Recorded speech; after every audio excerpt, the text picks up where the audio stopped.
वेद कहते हैं परमात्मा अकेला था, एकाकीपन उसे खला, अकेलेपन से उबा, सोचा उसने बहुत हो जाऊं। फिर उसने बहुत रूप धरे, ऐसे संसार निर्मित हुआ।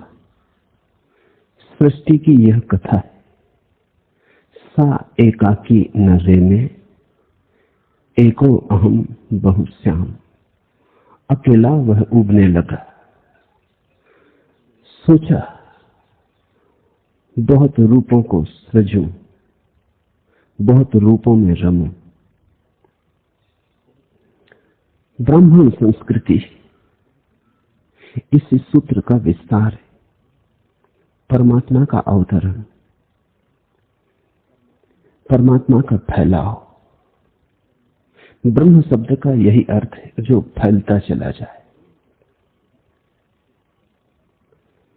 जो बहुत रूप धरे, जो बहुत लीला करे, जो अनेक अनेक ढंगों से अभिव्यक्त हो। सागर जैसे अनंत अनंत लहरों में विभाजित हो जाए, एक अनेक बनता है, एक अनेक में उत्सव मानता है, एक अनेक में डूबता है, स्वप्न देखता है, माया सृजित होती। संसार परमात्मा का स्वप्न है। संसार परमात्मा के गहन में उठी विचार की तरंगे हैं। ब्राह्मण संस्कृति ने परमात्मा के इस फैलाव के अनूठे गीत गाए, उससे भक्ति शास्त्र का जन्म हुआ।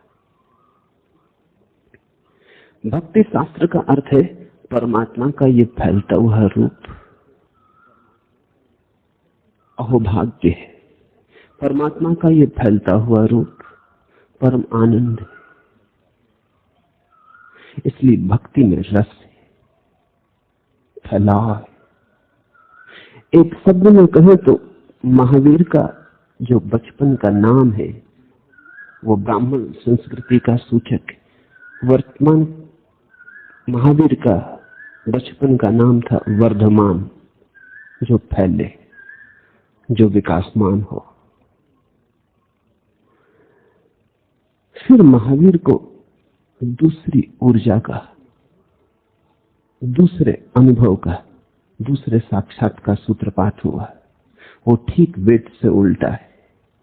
वेद कहते हैं वह अकेला था, उबा, उसने बहुत को रचा। महावीर बहुत से उब गए, भीड़ से थक गए और उन्होंने चाहा अकेला हो जाऊं। परमात्मा का उतरना संसार में, फैलना, और महावीर का लौटना वापस परमात्मा में। इसलिए श्रमण संस्कृति के पास अवतार जैसा कोई शब्द नहीं। तीर्थंकर, अवतार का अर्थ है परमात्मा उतरे, अवतरित हो। तीर्थंकर का अर्थ है उस पार जाए, इस पार को छोड़े। अवतार का अर्थ है उस पार से इस पार आए। तीर्थंकर का अर्थ है घाट बनाए इस पार से उस पार जाने का। संसार कैसे तिरोहित हो जाए, स्वप्न कैसे बंद हो, भीड़ कैसे विदा हो, फिर हम अकेले कैसे हो जाएं, वही श्रमण संस्कृति का आधार है। वर्धमान कैसे महावीर बने, फैलाव कैसे रुके, क्योंकि जो फैलता चला जा रहा है उसका कोई अंत नहीं। वो पसारा बड़ा है, वो कहीं समाप्त ना होगा। स्वप्न फैलते ही चले जाएंगे, फैलते ही चले जाएंगे, और हम उनमें खोते ही चले जाएंगे। जागना होगा। भक्ति शास्त्र ने परमात्मा के संसार के अनेक अनेक रूपों के गीत गाए। महावीर ने इस फैलती हुई ऊर्जा से संघर्ष किया, इसलिए महावीर नाम। लड़े, धारा के उल्टे बहे। गंगा बहती है गंगोत्री से गंगा सागर तक। ऐसी ब्राह्मण संस्कृति है। ब्राह्मण संस्कृति का सूत्र है समर्पण। छोड़ दो उसके हाथ में, जहां वो जा रहा है चले चलो, भरोसा करो, शरणागति। महावीर की सारी चेष्टा ऐसी है जैसी गंगा गंगोत्री की तरफ बहे, मूल स्रोत की तरफ, उत्स की तरफ लड़ो, दुस्साहस करो, संघर्ष, समर्पण नहीं। महान संघर्ष से गुजरना होगा, क्योंकि धारा को उल्टा ले जाना, विपरीत ले जाना।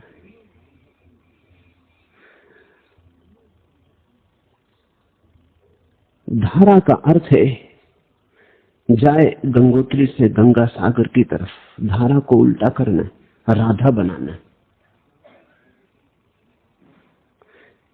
गंगा चले बहे उल्टी ऊपर की तरफ, पानी पहाड़ चढ़े, मूल उद्गम की खोज हो। ब्राह्मण संस्कृति आधी है, श्रमण संस्कृति भी आधी है। दोनों से मिलकर पूरा वर्तुल निर्मित होता है। और इसलिए इस देश में ब्राह्मण और श्रमणों के बीच जो संघर्ष चला, उसने दोनों को पंगु किया। तब ब्राह्मणों के पास फैलने के सूत्र रह गए, श्रमणों के पास सुकड़ने के सूत्र रह गए। दोनों ही अधूरे हो गए, सत्य आधा आधा कट गया। मेरे देखे जहां ब्राह्मण और श्रमण राजी होते हैं, सहमत होते हैं, मिल जाते हैं, वही परिपूर्ण धर्म का आविर्भाव होता है। निश्चित ही परमात्मा थक गया अकेलेपन से, बहुत रूप उसने धरे, लेकिन फिर बहुत रूप से भी तो थकेगा, फिर विश्राम भी तो मांगेगा। इसलिए महावीर के वचन वेद विरोधी मालूम होंगे, क्योंकि वेद बह रहा है गंगोत्री से गंगा सागर की तरफ। इसलिए हिंदुओं ने समझा कि महावीर वेद विरोधी प्रतीत होते। परमात्मा अपने घर वापस लौटने लगा, ऊब गया बाजार से, देख ली भीड़ भाड़, बहुत रूप धर लिए, थक गया उनसे भी। उसने फिर कहा अब हो गया बहुत अनेक, अब एक होना चाहता हूं। इसलिए महावीर का पास एक शब्द है जो बड़ा बहुमूल्य है। महावीर ने कहा मनुष्य बहुचित्तवान है, बहुत बहुत खंडों में विभाजित है, उसे एक होना है। बहुत रूपों में बटा है, उसे संग्रहित होना है। इस संग्रहित चैतन्य का नाम ही महावीर की भाषा में परमात्मा है। वर्धमान को महावीर होना है, फैलते को वापस लौटना है, क्योंकि सब फैलाव कामना का है। परमात्मा भी फैला संसार में कामना से, कामना ही फैलती है। तो जिसे मुक्त होना है उसे सिकुड़ना होगा, उसे मूल स्वभाव में लौटाना होगा। परमात्मा उतरा है हिंदू विचार में, अवतरण हुआ। महावीर कहते हैं ऊर्ध्वगमन, वापस लौटना है घर, देख लिया संसार। इसलिए महावीर के सूत्र भक्ति सूत्र से बिल्कुल विपरीत मालूम होंगे। घबराना मत। श्रमण और ब्राह्मण मिलकर ही पूर्ण संस्कृति का जन्म होता है। नहीं हो पाया, ऐसा होना चाहिए था। अब भी कुछ देर नहीं हुई, हो सकता है। जहां नारद और वर्धमान महावीर राजी हो जाते, वहां पूर्ण वर्तुल पैदा होता है। पर महावीर की भाषा संघर्ष की। महावीर के पास शरणागति जैसा कोई शब्द ही नहीं। महावीर कहते हैं अशरण भावना, किसी की शरण मत जाना, अपनी ही शरण लौटना, घर जाना, किसी का सहारा मत पकड़ना। सहारे से तो दूसरा हो जाएगा, सहारे में तो दूसरा महत्वपूर्ण हो जाएगा। नहीं, दूसरे को तो त्यागना है, छोड़ना है, भूलना है। बस एक ही याद रह जाए, जो अपना स्वभाव है, जो अपना स्वरूप है। इसलिए कोई शरणागति नहीं। महावीर गुरु नहीं है, महावीर कल्याण मित्र है। वे कहते हैं मैं कुछ कहता हूं उसे समझ लो, मेरे सहारे लेने की जरूरत नहीं, मेरी शरण आने से तुम मुक्त न हो जाओगे, मेरी शरण आने से तो नया बंधन निर्मित होगा। क्योंकि दो बने रहेंगे, भक्त और भगवान बना रहेगा, शिष्य और गुरु बना रहेगा, नहीं दो को तो मिटाना है। इसलिए महावीर ने भगवान शब्द का उपयोग ही नहीं किया, कहा कि भक्त ही भगवान हो जाता है। इसे समझना, विपरीत दिखाई पड़ते भी ये बातें विपरीत नहीं है। नारद कहते हैं भक्त भगवान में लीन हो जाता है, भगवान ही बचता है, भक्त खो जाता है। महावीर कहते हैं भक्त जाग जाता है अपनी परिपूर्णता में, भगवान खो जाता है, भक्त में लीन हो जाता है। भक्त ने पहचान लिया अपना स्वरूप, भगवान हो गया। स्वरूप को पहचान लेना भगवत्ता है। इसलिए महावीर के धर्म में भगवान नहीं, शरणागति नहीं, शरण जाने को ही कोई नहीं जिसके शरण चले जाओ। कोई प्रार्थना नहीं, कोई पूजा नहीं, हो नहीं सकती, क्योंकि पूजा में तो दूसरा जरूरी होगा, पर चाहिए पूजा को। महावीर की भाषा ध्यान की है, पूजा की नहीं। और ध्यान और प्रार्थना में यही फर्क है, प्रार्थना में दूसरा चाहिए, ध्यान में दूसरे को मिटाना है, बुलाना है, इस तरह बुला देना है कि बस अकेले तुम ही बचो, शुद्ध चैतन्य बचे, दूसरे की रेखा भी न रहे, छाया भी न पड़े। पर दोनों ही रास्तों से वहीं पहुंचना हो जाता है। जो समर्पण से बहते हैं, जो धारा बनते हैं, आखिर सागर से बादलों पर चढ़ के गंगोत्री पहुंच ही जाते। उन्होंने सुगम मार्ग चुना। नारद की यात्रा बड़ी सरल है, महावीर की यात्रा बड़ी कठिन है। इसलिए तो महावीर वो योद्धा का मार्ग है, प्रेमी का नहीं, संघर्ष का। लेकिन कुछ है जिनके लिए वही स्वाभाविक है। इसलिए अपने भीतर देखना, इसकी फिक्र मत करना कि किस घर में पैदा हुए, वह तो संयोगिक है। जैन घर में पैदा हुए कि हिंदू घर में पैदा, कि मुसलमान घर में कि ईसाई घर में, वह तो संयोगिक है। अपने जीवन की अंतर्दशा समझना, योद्धा बनने की रुझान है, योद्धा बनने की तरफ सहज प्रवाह है। योद्धा होने में लगता है स्वरूप खिलेगा तो योद्धा बनना, तो फिर महावीर के पीछे चलना। और लगे कि लड़ना अपने से न होगा, वो अपनी भाषा नहीं, लगे कि समर्पण ही उचित है, तो फिर नारद को चुन लेना। नारद एक छोर है, महावीर दूसरे छोर है।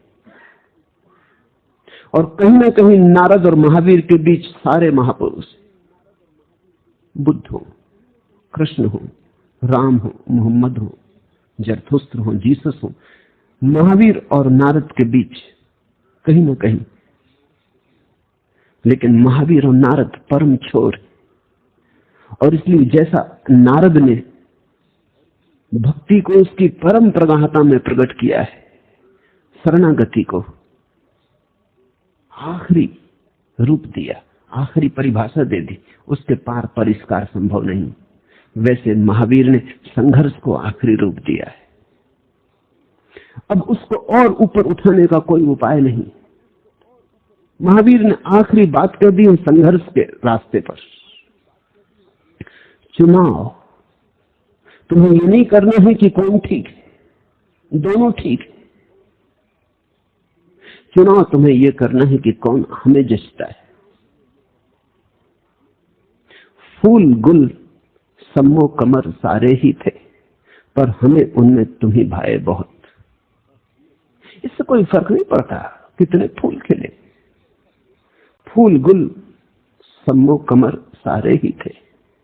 चंपा है, चमेली है, जूही है, केतकी है, गुलाब है, कमल है, फूल गुल सम्मो कमर सारे ही थे, पर हमें उनमें तुम्हें भाए बहुत। फिर तुम्हें जो भाजा है वही तुम्हारा फूल है।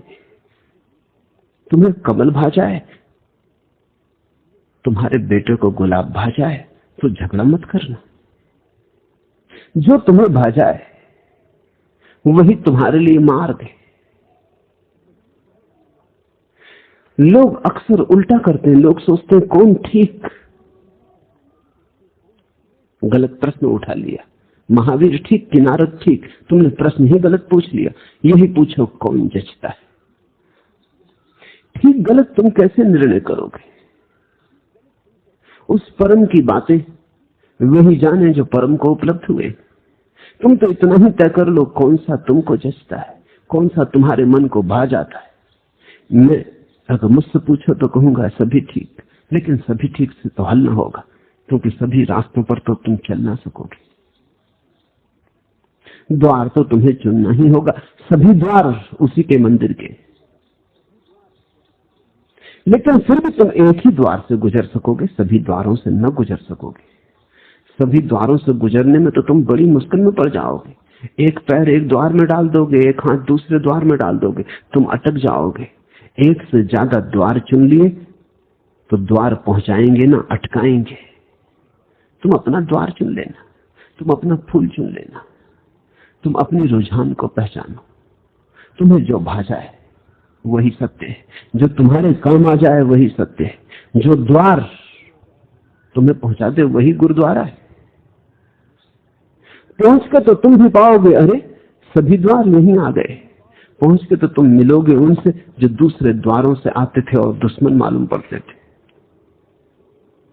क्योंकि मैंने तो उस मंदिर में महावीर और नारद को आलिंगन करते देखा है। लेकिन तुम चुन लेना। तुम्हारा चुनाव ये न हो कि कौन ठीक है, वह तो बात ही अभद्र हो गई।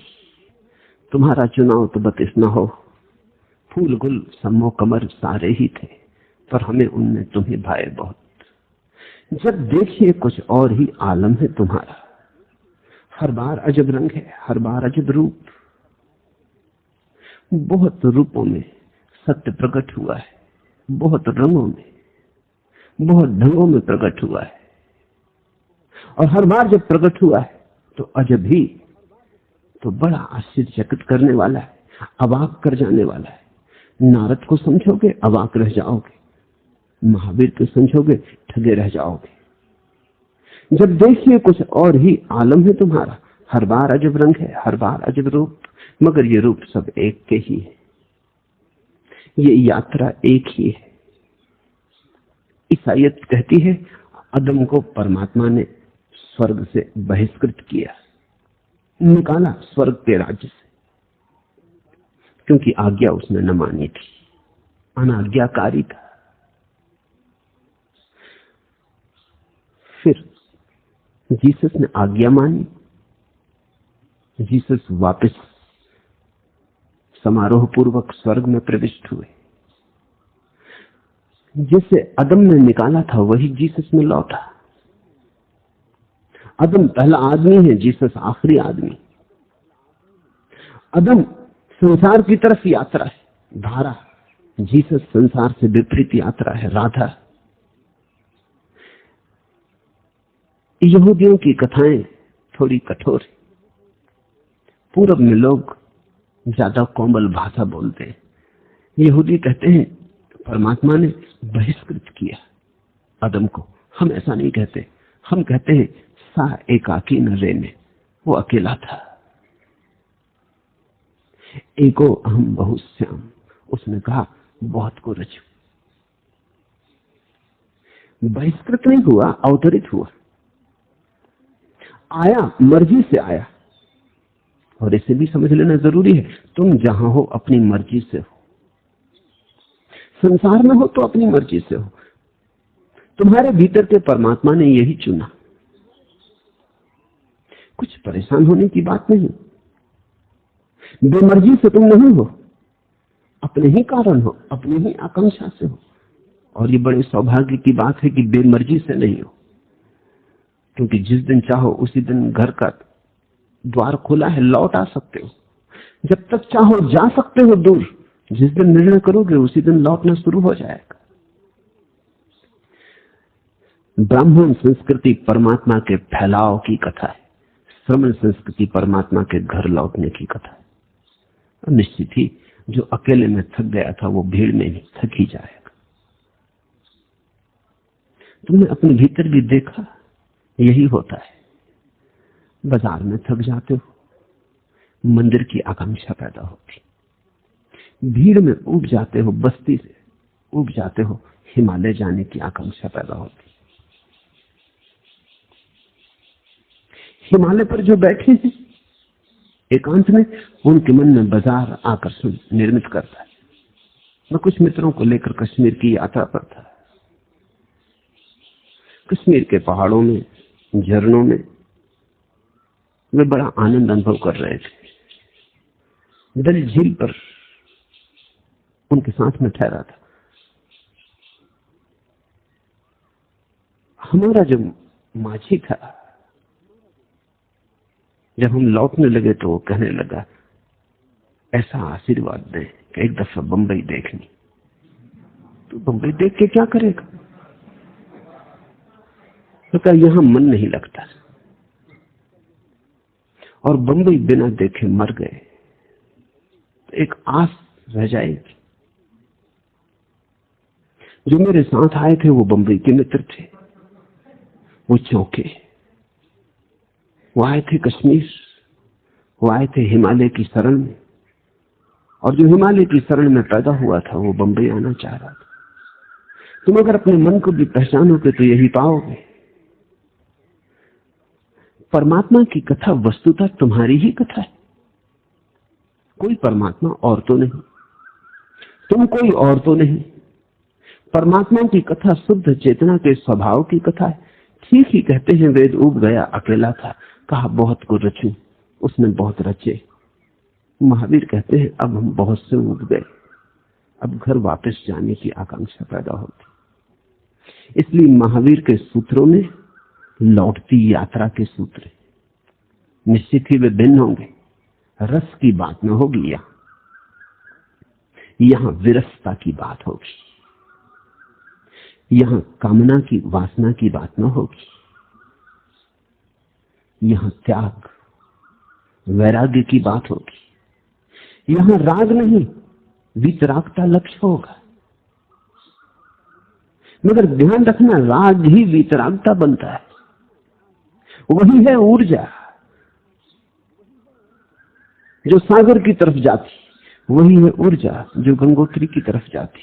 ऊर्जा वही है, पर महावीर का मार्ग थोड़ा कठिन है, क्योंकि धारा के विपरीत लड़ना होगा। किश्ती को भंवर में घिरने दे, मौजों के थपेड़े सहने दे। जिंदों में अगर जीना है तुझे, तूफान की हलचल रहने दे। धारे के मुआफिक बहना क्या, तो ही में दस्तू बाजू है। पर वर्द ए तूफान किश्ती को धार के मुखालिफ बहने दे। किश्ती को भंवर में घिरने दे। महावीर कहते हैं संघर्ष ना हो तो सत्य आविर्भूत ना होगा। जैसे सागर के मंथन से अमृत निकला, ऐसे जीवन के मंथन से सत्य निकलता है। सत्य कोई वस्तु थोड़ी है कि कहीं रखी है, तुम गए और उठा ली, कि खरीद ली, कि पूजा की, प्रार्थना की और मांग ली। सत्य तो तुम्हारे जीवन का परिष्कार है। सत्य तो तुम्हारे ही होने का शुद्धतम ढंग है। सत्य कोई संज्ञा नहीं है, क्रिया है। सत्य कोई वस्तु नहीं है, भाव है। तो तुम जितने संघर्ष में उतरोगे, जितने मथे जाओगे, जितने जलोगे, जितने तूफानों की टक्कर लोगे, उतना ही तुम्हारे भीतर सत्य आविर्भूत होगा, उतनी ही तुम्हारी धूल झड़ेगी, गलत अलग होगा, निर्जरा होगी व्यर्थ से। झाड़ झंखाड़ उग गए हैं, घास फूस उग आया है, आग लगानी होगी ताकि वही बचे जिसका मिटने का कोई उपाय नहीं। अमृत ही बचे मृत्यु को तो खाक कर देना होगा, ये बैठे बैठे ना होगा। इसलिए बड़े प्रबल आवाहन की, बड़ी प्रगाढ़ चुनौती की जरूरत है।